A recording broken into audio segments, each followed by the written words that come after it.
Hello friends, इस episode की शुरुआत में हम देखते हैं कि जुनहेंग ने लियांग को एक रेस्टोरेंट में बुलाया होता है और फिर उससे बोला, मैं कितनी देर से तुम्हारा वेट कर रहा हूँ, मुझे तुमसे हमारी कंपनी के साथ कोऑपरेशन करने के लिए थैंक्स कहना है और इसीलिए मैं तुम्हें ड्रिंक ट्रीट दे रहा हूँ। इसके बाद लियांग वहाँ से जा रही होती है, तभी वो अपने मन में कहने लगी, शेनेंग मैं फाइनली तुम्हारे पास आ गई, लेकिन तुम तो मुझे देखते भी नहीं हो। अगले सीन में वो शेनेंग के ऑफिस में जाती है और उससे बोली, मुझे कुछ केस मिले हैं लेकिन मुझे वो सही से समझ नहीं आ रही, अगर तुम्हारे पास टाइम हो तो क्या हम साथ में बैठकर डिस्कस कर सकते हैं। इस पर शेनेंग कहता है, मुझे तो एक बिजनेस ट्रिप पर जाना है, अगर तुम्हें कुछ पूछना हो तो तुम जुनहेंग से पूछ सकती हो। तो लियांग बोली, ठीक है फिर मैं तुम्हें डिस्टर्ब नहीं करूंगी। ये कहकर वो वहाँ से चली गई। अगले सीन में लियांग याओ के पास जाती है और उससे कुछ पेपर्स की कॉपीज निकलवाती है। फिर उससे कहने लगी, शेनेंग तुमसे बहुत ज्यादा काम करवाता है ना, वो कॉलेज टाइम से ऐसा ही है, वो सभी के साथ थोड़ा कोल्ड बिहेव करता है, उसके साथ डील करना इतना आसान नहीं है, अगर वो गुस्से में तुमसे कुछ कह दे तो तुम दिल पर मत लेना। ये सुनकर याओ कहती है, नहीं मुझे उनसे कोई दिक्कत नहीं है। फिर लियांग उससे कहने लगी, तुम यहाँ काफी दिनों से काम करती हो, क्या तुम्हें पता है उसका फेवरेट रेस्टोरेंट और जिम कौन सा है। तो याओ बोली, आप मुझसे ऐसे क्वेश्चन क्यों पूछ रही हैं। तभी लियांग उसके लैपटॉप में शेनेंग के कुछ मैसेज देख लेती है, जिससे वो समझ जाती है कि याओ शेनेंग के साथ रिलेशनशिप में है। फिर याओ उसे पेपर्स देकर वहाँ से चली गई। अगले सीन में लियांग उनके टीम बिल्डिंग इवेंट की फोटो देख रही होती है और वो देखती है कि हर फोटो में शेनेंग याओ की तरफ देख रहा था। ये देखकर उसे बहुत गुस्सा आ जाता है। इसके बाद वो एक एम्प्लॉय के पास जाती है और उसे बता देती है कि याओ शेनेंग के साथ रिलेशनशिप में है। ये सुनकर वो एम्प्लॉय शॉक्ड हो जाती है। फिर लियांग उससे बोली, क्या ये बात तुम्हें पता नहीं थी, शायद उन दोनों ने अभी तक ये बात पब्लिक नहीं की, लेकिन तुम ये सब किसी को मत बताना। ये कहकर वो वहाँ से चली गई, लेकिन उसके जाते ही वो लड़की ये बात सबको बता देती है। अगली सुबह याओ जब ऑफिस आती है तो सब लोग उसे देखकर गॉसिप करने लगते हैं। ये देखकर याओ टैंगिन से बोली, आज सब लोग इतना वियर्ड बिहेव क्यों कर रहे हैं। तो टैनिंग कहती है, शायद ये बात सबको पता चल गई है कि तुम शेनेंग की गर्लफ्रेंड हो, लेकिन फिर भी तुम्हें फिक्र करने की कोई जरूरत नहीं है। अगले सीन में कुछ एम्प्लॉयज कैंटीन में याओ के बारे में गॉसिप कर रही होती है और तभी वहाँ पर याओ आ जाती है। तो सब लोग उसकी हेल्प करने के लिए चली जाती हैं, जिसकी वजह से याओ के हाथ से कप गिरकर टूट जाता है। फिर एक लड़की उनसे कहने लगी, तुम लोग बॉस की गर्लफ्रेंड की चापलूसी करने लगी, लेकिन अब तो पूरा स्टाफ लाइन में खड़ा होगा इसको फेवर देने के लिए। तभी वहाँ पर लियांग आ जाती है, जो उनसे कहने लगी, अब मैं भी इस कंपनी की पार्टनर हूँ और मैं नहीं चाहती कि शेनेंग और याओ की रिलेशनशिप की वजह से काम पर कोई इफेक्ट हो, इसलिए मुझे दोबारा इनके बारे में कोई गॉसिप नहीं सुननी। और फिर वो याओ से कहती है, तुम मेरे ऑफिस में आओ, मुझे तुमसे एक इम्पोर्टेंट बात करनी है। ये कहकर वो वहाँ से चली गई। अगले सीन में याओ उसके ऑफिस में होती है और वो लियांग से कहने लगी, आई एम सॉरी मेरी वजह से आज ये सीन क्रिएट हुआ, एक्चुअली हम हमारे रिलेशनशिप को पब्लिक नहीं करना चाहते थे, मैंने एक्सपेक्ट नहीं किया था कि कभी ऐसी सिचुएशन आएगी, अभी मेरा माइंड पूरी तरह से ब्लैंक हो गया था, अच्छा हुआ आप सही टाइम पर आ गई। तभी लियांग उससे बोली, तुम और शेनेंग रिलेशनशिप में कैसे आए, तुम्हें तो यहाँ काम करते हुए ज्यादा टाइम भी नहीं हुआ। इस पर याओ कहती है,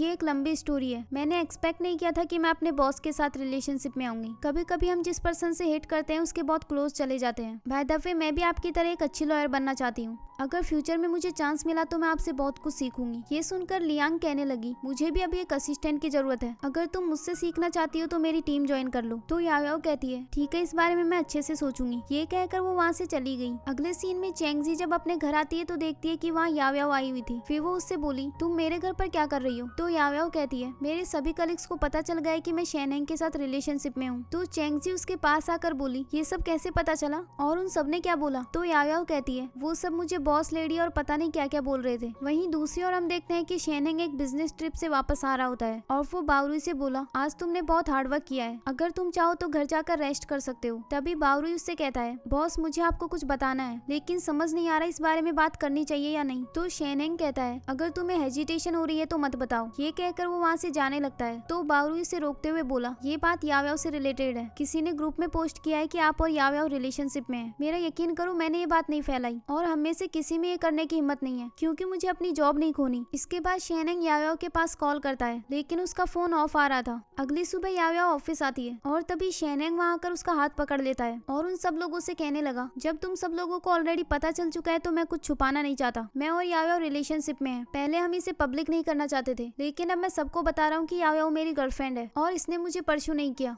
बल्कि मैंने इसे प्रपोज किया था। अगर किसी को और कोई क्वेश्चन हो तो मुझसे आकर पूछ सकता है, लेकिन आज के बाद याओ के बारे में कोई रूमर्स नहीं फैलाएगा। इसके बाद याओ याओ उनसे कहती है मैं ऑफिस में अपनी पर्सनल लाइफ से ज्यादा काम को प्रायोरिटी दूंगी और इस रिलेशनशिप का कोई फायदा नहीं उठाऊंगी। ये सब देखकर लियांग जेलस होकर वहाँ से चली जाती है। अगले सीन में शेनेंग लियांग के ऑफिस में जाता है और उससे कल याओ याओ की हेल्प करने के लिए थैंक्स कहता है। तो लियांग उससे बोली आज तुम पहली बार मुझसे थैंक्स कह रहे हो, बाय द वे तुम्हारी गर्लफ्रेंड काफी यंग और प्रीटी है। तो शेनेंग बोला वो सिर्फ यंग और प्रीटी ही नहीं बल्कि बहुत टैलेंटेड भी है। इस पर लियांग बोली तुम तो ऐसे बोल रहे हो जैसे यहाँ कोई और उसके साथ कंपेयर नहीं कर सकता। तो शेनेंग कहता है हाँ मेरे दिल में तो कोई नहीं, बाय द वे मैं तुमसे याओ याओ के बारे में बात करने आया हूँ क्योंकि वो तुम्हारी टीम ज्वाइन कर रही है। तो लियांग कहने लगी डोंट वरी, मैं तुम्हारी गर्लफ्रेंड की अच्छे से केयर करूंगी और उसे अपने साथ बिजनेस ट्रिप्स पर भी लेकर जाऊंगी। इस पर शेनेंग उसे थैंक्स कहता है। अगले सीन में याओ याओ अपना सामान पैक कर रही होती है और बावरुई बहुत ज्यादा इमोशनल हो रहा था। वो ऐसे बिहेव कर रहा था जैसे वो कंपनी छोड़कर जा रही हो, जबकि वो बस सीट चेंज कर रही थी। इसके बाद टैनिंग याओ याओ से बोली मुझे लगता है कि ये सब इतना आसान नहीं है जितना तुम सोच रही हो, कहीं लियांग का कोई और इंटेंशन तो नहीं। इस पर याओ याओ कहती है नहीं, वो मेरे साथ काफी अच्छा बिहेव करती है और मुझे उसके साथ काफी कुछ सीखने को मिलेगा। ये कहकर वो वहाँ से चली गई। इसके बाद याओ याओ लियांग के ऑफिस में जाती है। तो लियांग अपनी टीम के 2 और मेंबर्स से बोली ये याओ याओ है, हमारी टीम की नई मेंबर,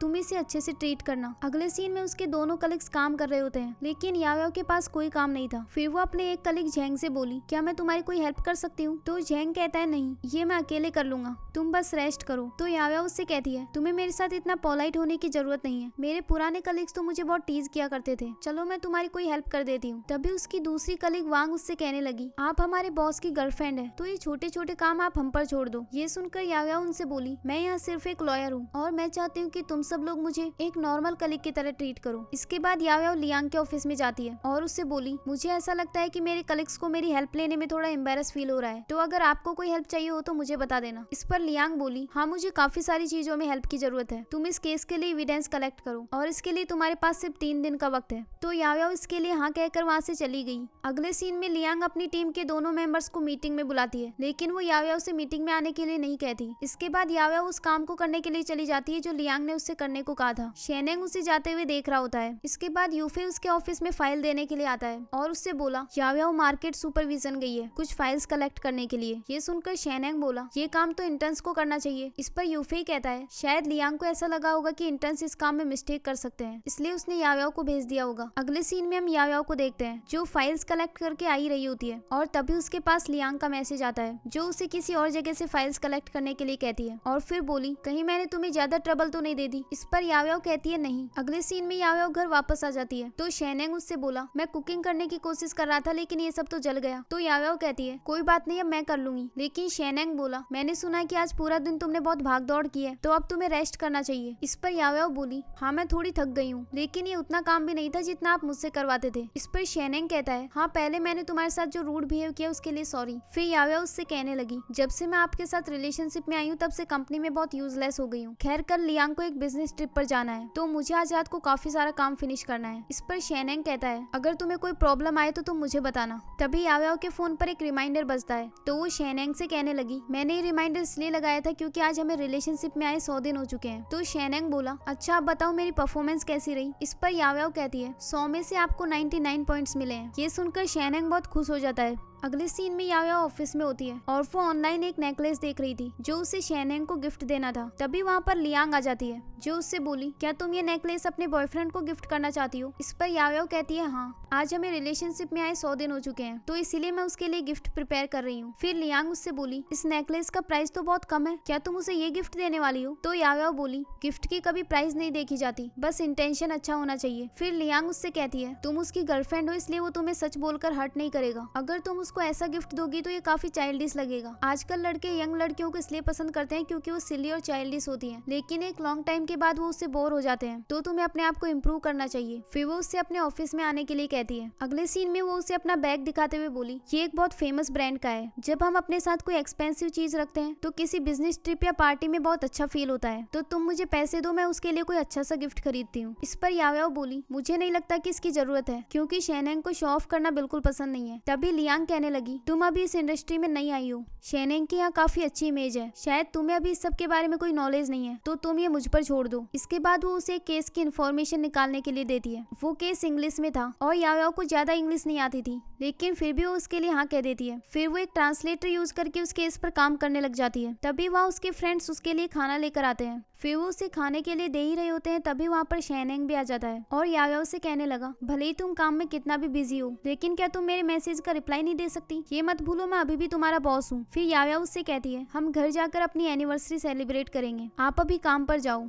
वहीं उनके तीनों फ्रेंड्स उन्हें देख रहे होते हैं, तो शेनेंग उनसे बोला, तुम लोग हमारी बातें सुन रहे हो, तुम्हारे पास कोई काम नहीं है? ये सुनकर वो तीनों वहाँ से चले गए। तभी याओ के पास लियांग का कॉल आता है, जो उसे अपने ऑफिस में बुला रही थी और वो बहुत गुस्से में थी। याओ उसके पास जाकर बोली, आपने आज मुझे जो पेपर्स दिए थे वो इंग्लिश में थे, इसलिए मैं अपना आधा काम फिनिश कर पाई और बाकी का आधा काम मैं कल कर लूंगी। तभी लियांग कहने लगी, इस फाइल का चाइनीज वर्जन भी है, तो तुम्हें ट्रांसलेट करने की कोई जरूरत नहीं। याओ बोली, आपने मुझे बताया नहीं था। इस पर लियांग कहती है, सभी फॉरेन केसेस के चाइनीज फाइल्स भी होती हैं, मुझे लगा ये बात तुम्हें पहले से पता होगी। खैर अभी तुम्हें एक्सपीरियंस नहीं है तो मैं तुम्हें ब्लेम नहीं करूंगी। बाय द वे आज तुम्हें मेरी तरफ से एक इवेंट अटेंड करने भी जाना होगा। अगले सीन में याओ जल्दी से अपना काम फिनिश करती है और इसके बाद वो उस इवेंट को अटेंड करने के लिए चली जाती है। वहीं दूसरी ओर हम शेनेंग को देखते हैं, जो देखता है कि याओ कंपनी में नहीं थी। फिर वो उसके पास मैसेज कर रहा होता है। तभी वहाँ लियांग आती है, जो उससे बोली, तुम अभी तक घर नहीं गए, तुम्हें बाद में फ्लाइट भी लेनी है, तो अब तुम्हें रेस्ट करना चाहिए। ये कहकर वो वहाँ से चली गई। वहीं दूसरी ओर याओ इवेंट के बाद घर जा रही होती है। तभी उसे उसका फ्रेंड ली मिलता है, जो उससे बोला, क्या तुम्हारी कंपनी ने तुम्हें अकेले इवेंट अटेंड करने के लिए भेजा है? खैर अब तुम मिल ही गई हो तो हमें साथ में डिनर करना चाहिए। लेकिन याओ बोली, आज मुझे कुछ इंपॉर्टेंट काम है, तो हम डिनर नेक्स्ट टाइम करेंगे। ये कहकर वो वहाँ से चली गई। अगले सीन में वो अपार्टमेंट पर वापस आ जाती है और वो देखती है कि शेनेंग तो वहाँ पर था ही नहीं, जिससे वो बहुत ज्यादा सैड हो जाती है। लेकिन तभी शेनेंग वहाँ केक लेकर आता है और उसे एनिवर्सरी विश करता है। इसी के साथ ही एपिसोड यहीं एंड हो जाता है। नेक्स्ट एपिसोड देखने के लिए इस चैनल को सब्सक्राइब कर लीजिए। अगर आप फोर्स मैरिज पर बेस्ड ड्रामा देखना चाहते हैं तो राइट वीडियो पर क्लिक करके देख सकते हैं। साथ में मैंने उसका लिंक डिस्क्रिप्शन और कमेंट बॉक्स में भी पिन कर दिया है। Thanks for watching.